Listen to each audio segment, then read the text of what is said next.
Modestas, lujosas, grandes, acogedoras, en una sola planta o en varias alturas. La casa es el lugar donde nos refugiamos, el lugar que nos hace sentir cálidos y protegidos, ahora y desde tiempos inmemoriales. Buen ejemplo de ello son los distintos tipos de casas de la antigua Roma y las características peculiares de cada una de ellas que abordaremos en este vídeo.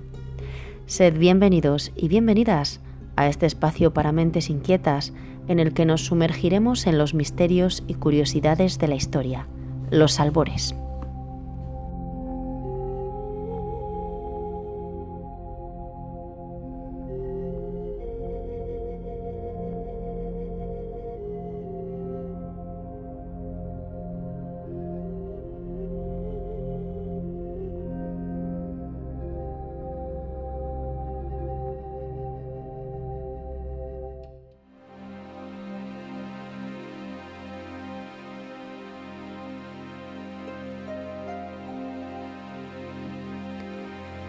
El Imperio Romano fue una civilización altamente evolucionada en muchos aspectos y en la que sus ciudadanos, al menos los de clase pudiente, buscaban un estilo de vida refinado. Los restos arqueológicos son buena muestra de ello. En el caso de las viviendas romanas, podemos ver cómo se plasman de una parte el ingenio arquitectónico y de otra las diferencias sociales de esta civilización muy estratificada. Sea como fuere, en el urbanismo y en la arquitectura romanas, encontramos el origen de nuestras ciudades y edificios actuales. Las actividades cotidianas en la antigua Roma giraban en torno a la vivienda, que no solo era el hogar familiar, sino que era también un importante espacio social y económico. Las familias adineradas contaban con grandes comodidades en sus viviendas, cuyo máximo exponente es la Domus Romana. En ellas se encontraban espacios ventilados y bien iluminados, con sistemas de recogida de agua e incluso calefacción. Pero el origen de estas viviendas hay que buscarlo en los pueblos prerromanos de la península itálica. En un principio, en torno al siglo VIII a.C., habitaban en cabañas redondas, sencillas, con techumbres cónicas recubiertas de paja, que ya contaban con un suelo que las aislaba de la humedad del terreno y en cuyas paredes se abrían puertas y ventanas. La influencia etrusca y posteriormente helénica hizo que las viviendas fueran evolucionando hasta tomar la bien conocida apariencia posterior, adoptando formas rectangulares con distintas dependencias y patios centrales. Las nuevas casas de época romana, tal como sucede en periodos posteriores, se construían sobre las ruinas de las viviendas viejas, aprovechando sus mismos límites, pero sin retirar los escombros del antiguo derrumbe. Esta superposición de materiales en las ciudades, que se aprecia muy bien en la propia Roma, hace que se encuentren estratigrafías de construcciones una sobre otra de varios metros de profundidad con respecto al actual nivel de las calles. En cuanto a los materiales empleados, el ladrillo rojo se utilizaba en la construcción de viviendas como las insulae, pero en las domus y villae predominaba el uso del travertino blanco y el mármol. Los tejados de las casas se cubrían con tejas rojas de barro cocido. La vivienda reflejaba, pues, el estatus de sus habitantes, y en una sociedad tan jerarquizada como la romana, estas diferencias de clase también se reflejan en los hogares en que residían. A grosso modo, podemos distinguir tres tipos básicos de vivienda en la antigua Roma en función de la clase social y económica de sus propietarios, que son las que mejor se han conservado en el registro arqueológico. Aunque a ellas también debemos sumar las viviendas más humildes en las que residían los esclavos y las personas más pobres de esta sociedad.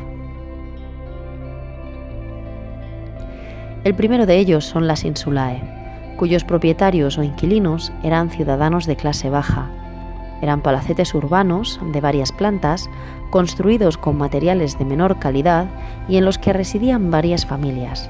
Las habitaciones eran pequeñas, aunque contaban con ventanas y balcones que las dotaban de algo de luz natural.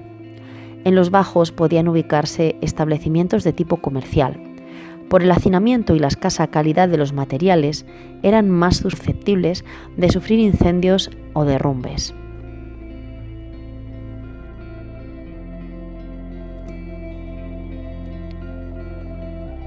Igualmente dentro de las ciudades encontramos las domus, Viviendas lujosas de una sola planta, con patio central en las que residían las clases pudientes de la urbe, y en las afueras o en el campo aparecen las villae.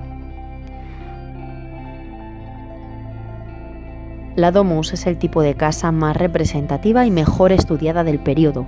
Eran casas unifamiliares, amplias y bien estructuradas en torno a un patio central, el atrio o atrium.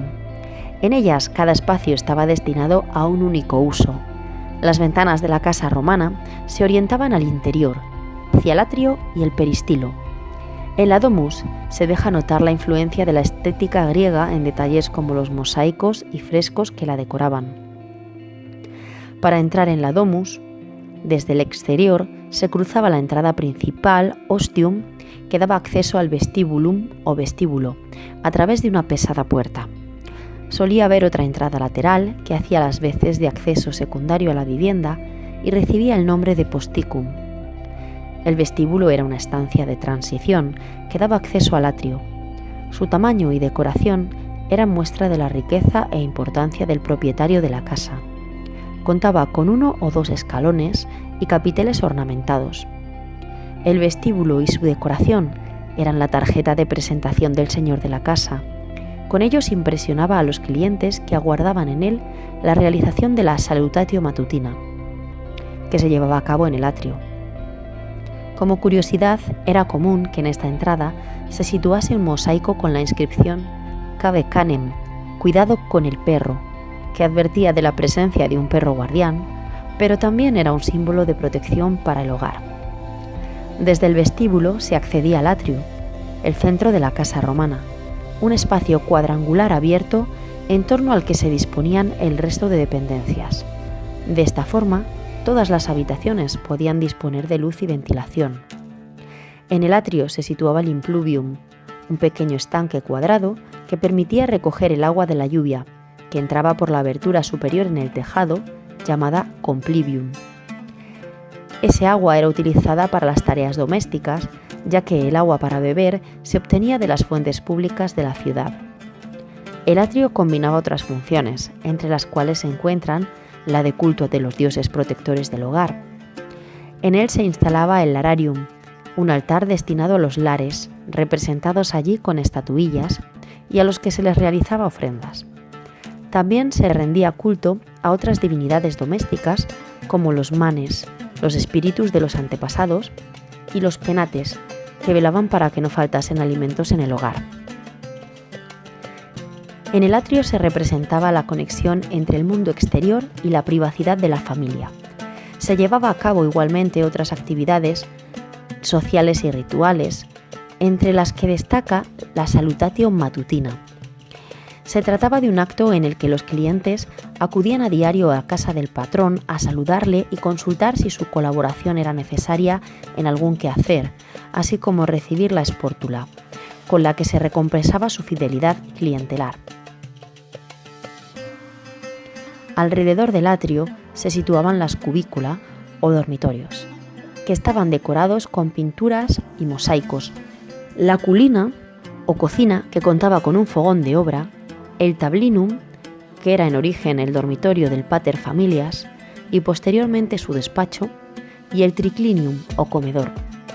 En esta última estancia, los romanos llevaban a cabo banquetes y comían recostados en 3 lechos o triclinia situados en forma de U, equipados con cojines y almohadones que los dotaban de confortabilidad.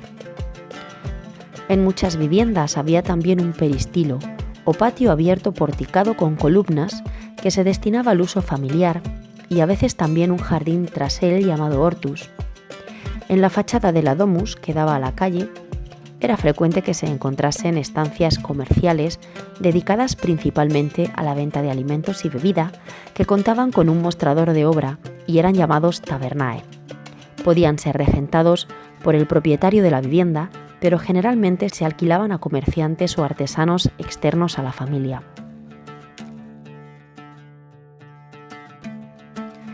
Por lo que respecta a la decoración de la domus romana, a las pinturas de las paredes y los ricos mosaicos que cubrían el suelo, se sumaban los cortinajes y algunos muebles imprescindibles, como sillas, arcones, camas, divanes o mesas.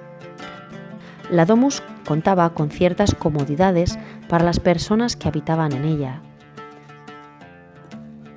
Durante la noche, el alumbrado de la vivienda se llevaba a cabo por medio de antorchas, velas o lucernas, que eran lámparas de aceite.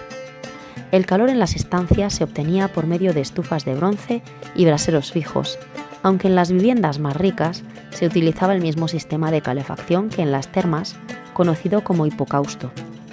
Se trataba de un sistema bajo el suelo de la vivienda por el que el calor que se producía en un horno de leña circulaba calentando las estancias desde abajo.